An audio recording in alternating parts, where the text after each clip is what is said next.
Yung status ng hair na aking client, this waghag ang hair na aking client. Ilagay na nga ako ng balabal at nag-section na nga ako 1 inch ang layo para hindi makasunog o makadragas ng buhok na ating client. Katapos ng 30 minutes, tone down ko ang gamot ng number 1 at kailangan nag-spray ka ng water. Tapos ng 1 hour, nagdiretso kami sa pagbanlaw at dyan nagdiretso na rin kami sa pagplansya ng hair na aking client. Pinalamig ko siya ng 2 minutes hanggang 30 minutes at naglagay na kami ng pang-ribbon number 2. Is yun nga, nag-section din ako kung anong ginawa mo sa una, ganun din sa palawa. Nabot ko siya ng 45 minutes. Pagkatapos ng 45 minutes, nagbanlaw na kami. At pakilala mo kasi isa doon.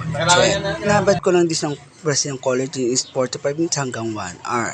Gusto nyo ba ang gumanda ang inyong buhok o maging commercial ng buhok? Ngunit karamihan, isa lang binibigyan ng biyaya. Hairdresser ka, beautician ka, stylist ka, may kanya-kanya tayong diskarte at technique kung paano mapaganda ang buhok na ating client.